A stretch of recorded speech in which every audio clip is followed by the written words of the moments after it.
అనిపించిందా? ఆ రోజు నేను మొదలుపెట్టుంటే ఇప్పటి వరకు నేను కన్సిస్టెంట్‌గా మెయింటైన్ చేస్తే నేను ఇవాళ మంచి పొజిషన్‌లో ఉండేవాడిని. లేదా నువ్వు ఏ జిమ్ చేస్తున్నా, ఎలాంటి బాడీ కావాలన్నా, మజిల్ చేయాలన్నా దానికి కావాల్సిన కొంచెం డిటర్మినేషన్ కావాలి. లాంగ్ టర్మ్‌లో హెల్ప్ చేయడానికి సెల్ఫ్ డిసిప్లిన్ కావాలి. మీలో ఎంతమందికి తెలుసు మన బ్రెయిన్ అనేది కాసేపటి వాటికి అలా ఎడిక్ట్ అయి ఉంది. దాన్ని మనం లాంగ్ టర్మ్ అంటే డిలే గ్రాటిఫికేషన్ ద్వారా ట్రైన్ చేయాలి. ఇవాళ మనం ఈ టాపిక్ ఏదైనా మీ లైఫ్ ని మార్చేస్తుంది. మనం నెక్స్ట్ 5 minutes మనం ఈ టాపిక్ గురించి మాట్లాడుకోబోతున్నాం.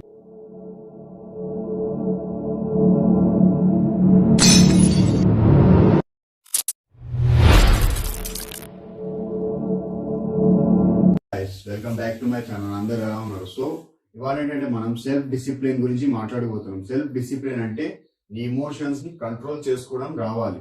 కొన్ని చోట్ల తొందర అవసరం లేదు. అలాంటి వాటితో తొందరపడి వాళ్ళ లైఫ్ అనేది పాడు చేసుకుంటా ఉంటారు. నువ్వు ఇలాంటి ఎమోషన్స్ ని కంట్రోల్ చేసుకుంటావో ఈ హెల్త్ ని పాడు చేసే హ్యాబిట్స్ ఏవైతే ఉంటాయో, స్మోకింగ్ కావచ్చు, డ్రింకింగ్ కావచ్చు, ఎలాంటి బ్యాడ్ హ్యాబిట్స్ అయినా, చెడు అలవాటు అయినా నువ్వు కంట్రోల్ చేసుకోవాలి. దాని వల్లనే ఈ లిటిల్ ఎఫర్ట్స్ వల్లనే నువ్వు వేరే వాళ్ళ నుంచి అనేది సెపరేట్ అవుతావు. నువ్వు కంట్రోల్ చేసుకున్నప్పుడే ఆ లిటిల్ ఎఫర్ట్స్ నేను వేరే వాళ్ళ నుంచి అనేది స్టాండ్ అవుట్ చేస్తుంది. ఎప్పుడైతే నువ్వు ఎలా అంటే మైండ్ లో ఒకటి పెట్టుకో, ఎవరు చూస్తున్నారని కాదు. When nobody is watching, God is watching, try to impress him. First ఏంటంటే నేను ఏం చెప్తానంటే, మార్నింగ్ ఒక సెల్ఫ్ రొటీన్ అనేది డెవలప్ చేసుకోండి. మార్నింగ్ నేను ఏం చేయాలంటూ లేచిన వెంటనే ఒక రఫ్ గా ఎస్టిమేట్ చేసుకోండి. దీన్ని రొటీన్ అంటారు. నేను ఏమేంటంటే ఒక ప్లేస్ లో మీ మంచాన్ని పెట్టండి. దానివల్ల ఏంటంటే మీ ఇమోషన్స్ అనేవి ట్రిగర్ అవుతాయి. ఆ ట్రిగర్ అవడం వల్ల ఏంటంటే మీరు సడన్ గా లేచేసి మీరు ఫోర్స్ చేయడం పడుతుంది. ఆ ఫోర్స్ చేయడం వల్ల ఏంటంటే ఏంటంటే కంప్లైంట్స్ చేయడం అనేది ఆపాలి. ఎలా అంటే నువ్వు నాకు అది లేదు ఇది లేదు అని అలా అనకుండా ఉన్న వాటితోనే అడ్జస్ట్ అయ్యి నీవు సెల్ఫ్ డిసిప్లిన్ అనేది మెయింటైన్ చేయాలి. అంటే ఒక డిల్యూషనల్ గా ఉండాలి. ఒక రోజు అనేది నా సిచ్యువేషన్ అనేది మారుతుందని చెప్పి హోప్ తో నువ్వు పనిచేయాలి. Learn to say no. నీకు నో చెప్పడం అనేది రావాలి. నువ్వు ఎప్పుడైనా నీ ఫ్రెండ్స్ అయినా ఎవరైనా ఎక్కడికైనా తీసుకెళ్తున్నా కూడా వద్దని చెప్పాలి.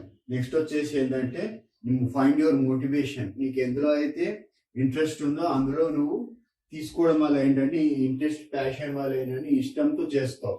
దానివల్ల నీ సెల్ఫ్ డిసిప్లిన్ కూడా మెయింటైన్ చేయగలవు. నెక్స్ట్ వచ్చేసి ఏంటంటే రెస్పాన్సిబిలిటీ. నువ్వు ఏ రోజైతే నువ్వు బాధ్యతగా తీసుకుంటావో నీ భుజాల మీద బరువు పడడం వల్ల నేను ఇది ఎట్టి పరిస్థితుల్లో చేయాలని చెప్పి టైం పెట్టుకొని మరి చేస్తావు. ఆ బాధ్యతలే నేను ముందుకు నడిపిస్తాయి.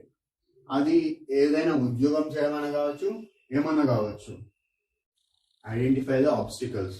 నేను ఏదైతే డిస్ట్రాక్ట్ చేస్తుందో, ఒకవేళ ఫోన్ కావచ్చు, ఏమైనా కావచ్చు, దాన్ని తీసి వేరే దగ్గర పెట్టాలి. లేదా ఆ ఎన్వైరన్మెంట్ నుంచి నువ్వు వెళ్ళిపోవాలి. దానివల్ల ఏంటంటే నువ్వు సెల్ఫ్ డిసిప్లిన్ అనేది కూడా నువ్వు మెయింటైన్ చేస్తావు. Habit formation. మీరు ఏవైతే హ్యాబిట్స్ ఉన్నాయో, ఒకవేళ మీరు ఏమైనా చెడు అలవాట్లు ఉంటే దానికి వాళ్ళు చూడండి అంతే. దానికి రివార్డ్ ఇవ్వకండి.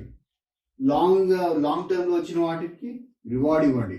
దాన్ని కష్టపడి అచీవ్ చేయడం నిన్ను నువ్వు రివార్డ్ చేసుకుంటున్నావు.